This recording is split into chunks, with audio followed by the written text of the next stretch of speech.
शहर में बढ़ते ब्याज बड्डी व्यवहार से कई लोग हैं परेशान, कई अपना घर छोड़कर भी हो गए हैं फरार, तो कई कर्जदारों से परेशान होकर खुदकुशी के मामले भी सामने आए हैं। मगर एक ऐसा भी मामला बीजापुर शहर में देखने को मिला।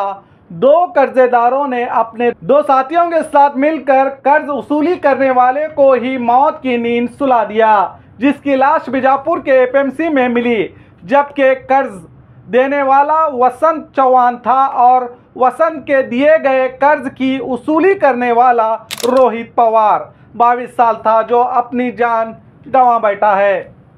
अब इस मामले में पुलिस ने 4 आरोपियों को हिरासत में लिया है, जिसमें एक नाबालिग भी शामिल है। पुलिस के मुताबिक आरोपी मुजम्मिल ने 2 लाख और साईनाथ ने 88,000 10% के इंटरेस्ट से ब्याज लिया था। वसंत चौहान पर भी पुलिस ने मनी लॉन्ड्रिंग एक्ट और रेट ऑफ इंटरेस्ट एक्ट के तहत स्वयं प्रेरित एफआईआर दर्ज कर ली है। आपको पता होना चाहिए, ब्याज बड्डी, मीटर बड्डी, हफ्ता बड्डी, घंटे की बड्डी, ये सब गैर कानूनी सिस्टम हैं और कानूनी तौर पर इस तरह का इंटरेस्ट लेना गलत है। ऐसे लोगों पर आप कानूनी कार्रवाई कर सकते हो, इनके पास लाइसेंस होने के बाद भी।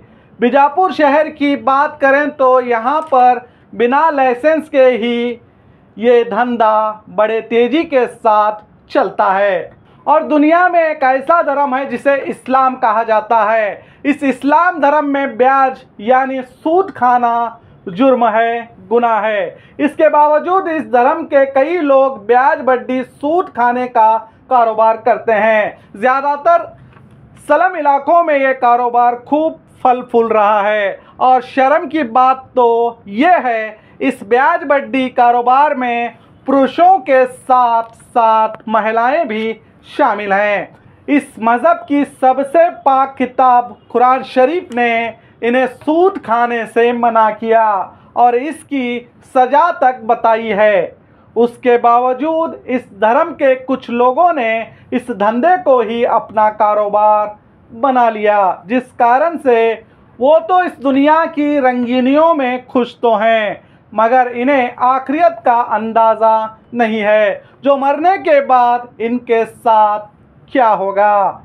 इन्होंने इस ब्याज के पैसों से तो अपना घर सजाया है, कई घरों को उजाड़ कर, मगर उस घर को भूल गए जहां इन्हें हमेशा के लिए रहना है।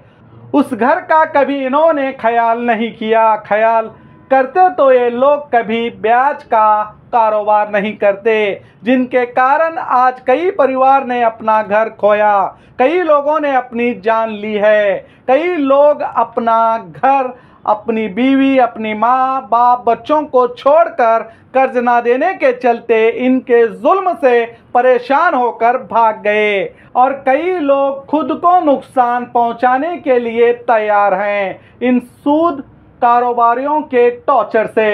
लोग मजबूरी के कारण जब कोई रास्ता ही इनके पास नहीं बचता, तब मीटर बड्डी, हफ्ता बड्डी से कर्ज लेते हैं और इसके दलदल में फंसते ही जाते हैं और इसमें से निकलना मुश्किल हो जाता है और ब्याज ना देने के कारण इन्हें धमकी दी जाती है, डराया जाता है, यहाँ तक कि इन्हें मारा पीटा भी जाता है और सरेआम इनकी इज्जत की नीलामी भी की जाती है। अगर कोई व्यक्ति वसूली के दौरान आपको गाली देता है, आपको मारता है, आपके घर आकर आपको परेशान करता है या आपके फैमिली को टॉर्चर कर रहा है या आपका पीछा कर रहा है या आपका कोई सामान ले जाता है, तो आपको डरने की ज़रूरत नहीं। आप उस व्यक्ति के खिलाफ पुलिस थाने में शिकायत कर सकते हैं, जिसकी जानकारी खुद बीजापुर एसपी ने भी दी है। और अगर कोई बिना लाइसेंस के ब्याज का कारोबार करता है तो वो कानूनी अपराध है, उस पर कार्रवाई होगी। और अगर किसी के पास लाइसेंस है तो वो अपनी मनमानी के हिसाब से ब्याज नहीं ले सकता। जो गवर्नमेंट ने फिक्स किया है उसी अनुसार ब्याज ले सकता है। अगर वो हद से ज़्यादा लेता है तो वो भी अपराध है, उस पर भी आप पुलिस से शिकायत कर सकते हैं। पहले तो कोई व्यक्ति बिना लाइसेंस के किसी को ब्याज से रकम दे नहीं सकता। अगर कोई देता है, चाहे वो लाइसेंस वाला हो या बिना लाइसेंस वाला, ये दोनों ही मीटर बड्डी, हफ्ता बड्डी या घंटे की ब्याज नहीं दे सकते। ये कानूनी अपराध है। इस पर भी आप शिकायत दर्ज कर सकते हैं। 14 मई को मेरे फेसबुक अकाउंट में एक मैसेज आता है जो आप स्क्रीन पर देख रहे हैं।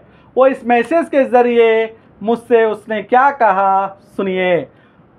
मुझसे वो कहता है, मुझे बहुत कर्ज हुए, बड्डी से लिए सो है, उधार लिए सो है, संगों से लिए सो है, पहले पत्ते भी खेलता था वो कर्ज है, अब सब छोड़ो, कहाँ से भी हेल्प नहीं मिल रही, 4 लाख का कर्ज है, लोन भी नहीं निकलता, वहाँ भी खट बाकी है, मुझे आपसे एक हेल्प चाहिए। कोई भी अगर किडनी मेरी लेकर पैसे देता हो तो मैं डोनेट करने के लिए तैयार हूँ। बहुत परेशान हूँ शकील भैया, please help me, you know me. आगे इसने अपनी पहचान बताई है जो मैं आपको नहीं बता सकता। फिर वो आगे कहता है, हेल्प करो भैया, नहीं तो मैं खुदकुशी कर लेता हूँ।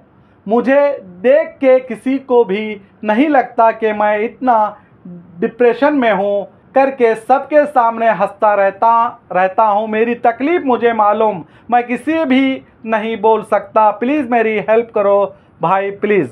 अब आप सोचिए, ऐसे कितने लोग होंगे जो ब्याज से परेशान होंगे। ये व्यक्ति अपनी किडनी तक बेचने को तैयार है, कर्जेदारों से तंग आकर। अगर कोई रास्ता नहीं निकलता है तो खुदकुशी करने की बात कर रहा है। एक तो इसने पहली गलती की जुआ खेलकर, जहां से वो कर्ज में डूबा, फिर डूबता ही गया। अब उसे अपनी गलती का एहसास भी है, मगर अब इसकी मदद के लिए कोई नहीं है। मैंने तो उसे बुलाया है मगर वो अभी तक नहीं आया।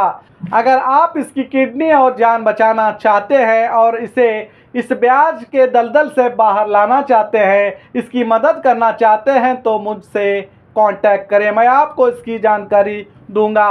और अगर ये न्यूज़ वो भी देख रहा है तो मैं इससे यही कहूँगा, कभी भी हिम्मत ना हारना, हर मुश्किल का हल होता है। जान देने से परेशानियाँ ख़त्म नहीं होते, वो और ज़्यादा बढ़ जाती हैं। कोई कदम उठाने से पहले अपनी बीवी, अपने बच्चों और जिस माँ ने तुम्हें जन्म दिया है, इन सब का क्या होगा सोचना। दुनिया की नज़रों में आप एक व्यक्ति हो सकते हैं, मगर अपनों के लिए आप पूरी दुनिया हो, इसे मत भूलना। और ख़ास करके एसपी ऋषिकेश सोनावाने से और in charge minister MB Patil ji से कहूँगा, सर आपके अधिकार में पूरे ज़िले में ही जुआ कंपनी सट्टा जोरों से चल रहा है, जिस कारण कई नौजवान बर्बाद हो रहे हैं। इन गैर कानूनी धंधों पर क्या आप कानूनी कार्रवाई करके नौजवान पीढ़ी को इन दलदलों से निजात दिलाएंगे? देखते हैं।